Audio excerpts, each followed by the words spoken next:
प्रिय ख्रीष्ट प्रेमी बंधुगण आपण समस्त को प्रभु जीशु नाम रे नमस्कार। आज आमे साधारण कालर 19 रविवार में प्रवेश करुछु। आज प्रथम पठन उपरे मु किछि धारणा बा मोर चिंता प्रकाश करने चाहे।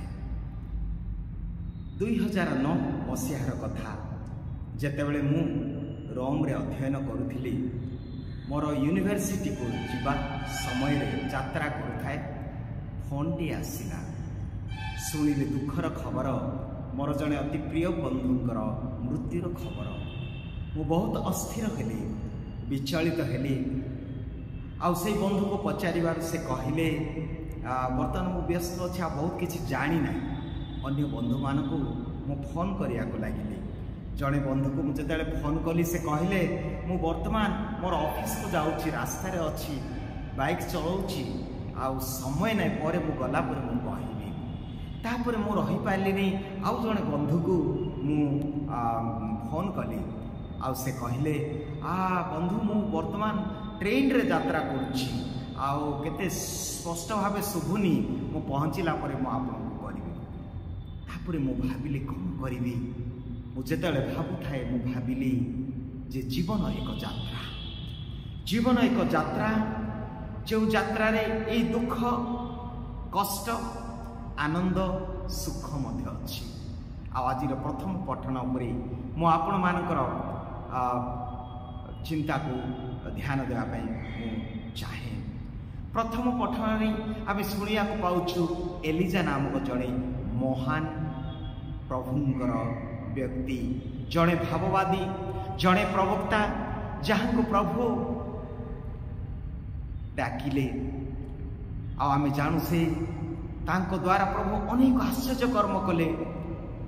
एलिजा होउछंती जड़े जहाँ को प्रभु प्रस्तुत कले मसीहंकर आगमन पूर्व से आसीबे बोली। जिहुदी माने तांकर प्रत्येक रीति रे जेपरी पास्का किंबा सर्कमसिजन अनेक समय से माने जेतेबेले प्रार्थनार रीति हुए, एलिजा प्रवक्ता द्वार खोली दियंती, तांको पई चौकी रखती, तांको नाम रे मध्य जेपरी तांकर कल्चर बा संस्कृति हिसाब रे तांको सेकेंड बा थर्ड ग्लास ऑफ वाइन बा जोड़ा कि रखी थांती।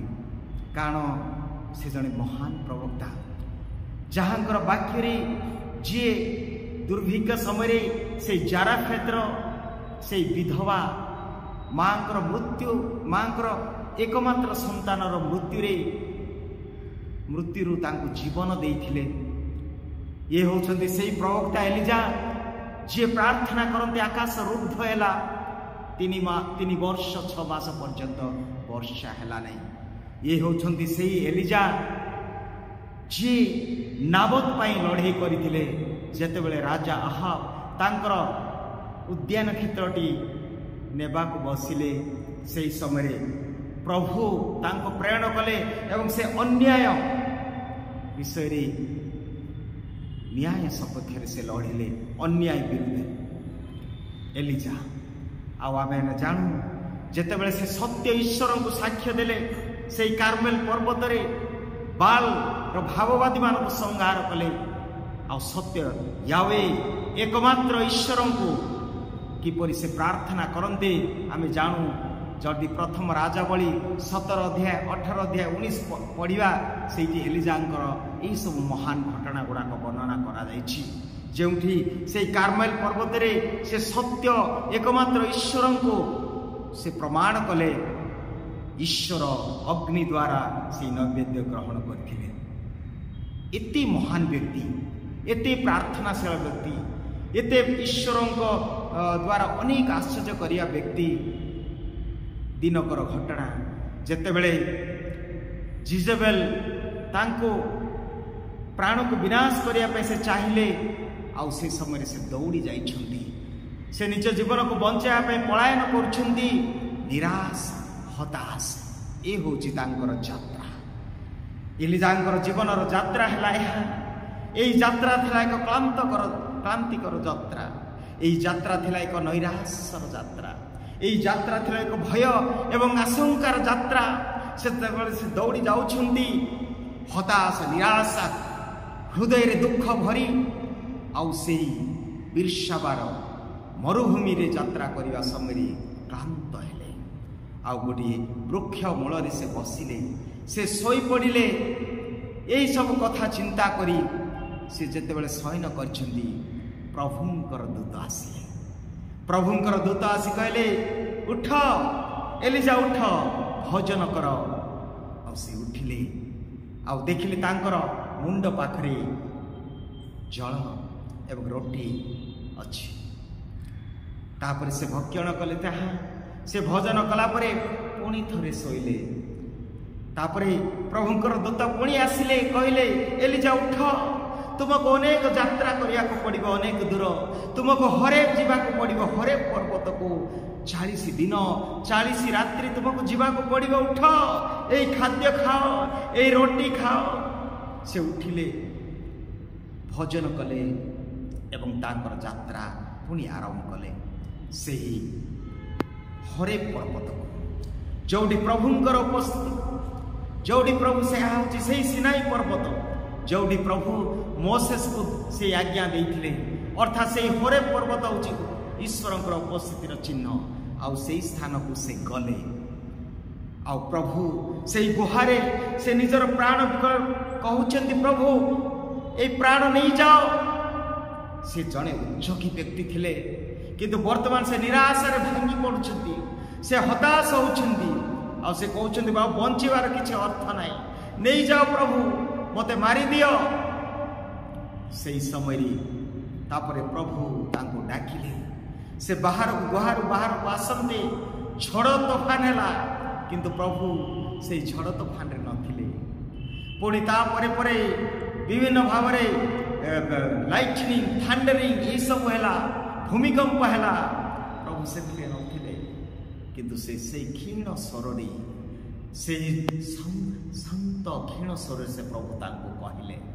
ପ୍ରିୟ ଭାଇ ଭଉଣୀମାନେ, ଆମ ଜୀବନରେ ହୁଏତ ଆମେ ବହୁତ କିଛି କାମ କରିଥାଇପାରେ, ବହୁତ କିଛି ଥାଇପାରେ, କିନ୍ତୁ ଜୀବନର ବେଳେବେଳେ କେତୋଟି ମୁହୂର୍ତ୍ତରେ ଆମେ ଭାଙ୍ଗି ପଡ଼ୁ, ଆମେ ନିରାଶ ହେଇଯାଉ, ଆମେ ହତାଶ ହେଇଯାଉ, ଆମେ ଜାଣୁନା କ'ଣ କରିବୁ।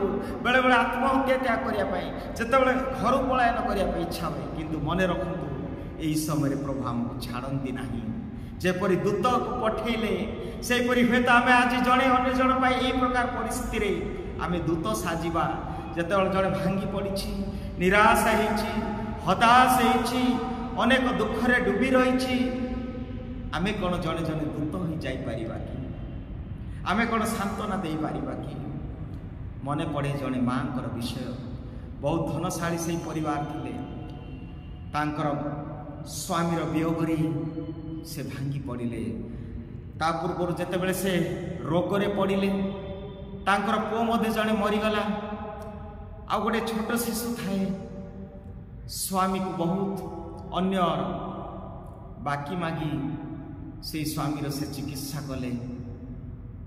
ଆଉ ଶେଷରେ ସେଇ ସ୍ୱାମୀ ଚାଲିଗଲେ। ପୁଅ ଗୋଟେ ଚାଲିଗଲେ। ଛୋଟ ଶିଶୁଟିକୁ ଧରି ସେ ମା ହତାଶା ନିରାଶରେ ରହିଥିଲେ। ଆଉ ଦିନେ ସେ ଏହିପରି ଜୀବନର ପରିସ୍ଥିତିକୁ ସମ୍ମୁଖୀନ କରିପାରିଲା ନାହିଁ। ତାର ଛୋଟ 2 ବର୍ଷର ଶିଶୁଟିକୁ ଧରି ସେ ମଧ୍ୟରାତ୍ରିରେ ଯାଇଛି ନିଜର ଜୀବନକୁ ବିନାଶ କରିବା ପାଇଁ, ଆତ୍ମହତ୍ୟା କରିବା ପାଇଁ। ମଧ୍ୟରାତ୍ରିର ଯେଉଁ ଟ୍ରେନ୍ ଯାଉଛି, ସେଇଠି ମୁଣ୍ଡ ଦେଇ ସେ ନିଜର ପ୍ରାଣକୁ, କାରଣ ଯେଉଁ ବାକି ହୋଇଥିଲା, ଅନ୍ୟଠାରୁ ଯେଉଁ ଧାର କରଜ ମାଗିଥିଲା, ଲୋକେ ବାରମ୍ବାର ଘରକୁ ଆସନ୍ତି, କେମିତି ବା ସେ ସହ୍ୟ କରିବ, କ'ଣ ବା ଉତ୍ତର ଦେବ, କେମିତି ବା ସେ ପରିଶୋଧ କରିବ, ଏହିସବୁ ଭାବନା କରି ବର୍ତ୍ତମାନ ଆତ୍ମହତ୍ୟା କରିବାକୁ ସେ ଯାଇଛି। କିନ୍ତୁ ଯେତେବେଳେ ଟ୍ରେନ୍ଟି ଆସୁଥାଏ, ହଠାତ୍ ଶିଶୁଟିଏ ଚିତ୍କାର କଲା, ମା ମା, ଘରକୁ ଯିବା। ଆଉ ଏଇ ଶିଶୁଟିର ସ୍ୱର ଥିଲା ତାର ମନ ପରିବର୍ତ୍ତନ। ଆଉ ସେ ନିଜେ ଚିହ୍ନି ପାରିଲା ସେ କେଉଁଠି ଅଛି, କ'ଣ କରୁଛି। ଆଉ ସେ ଫେରି ଆସିଲା। ଆଉ ଧୈର୍ଯ୍ୟ ପାଇଲା। ସେଇ ଛୋଟ ଶିଶୁର ସ୍ୱର ସେଇଦିନ ତା ପାଇଁ ଥିଲା ଈଶ୍ୱରଙ୍କର ସ୍ୱର। ଯେପରି ସେଇ ଦୂତ ଏଲିଜା ଯେଉଁ କହିଲେ, ଉଠ, ଭୋଜନ କର।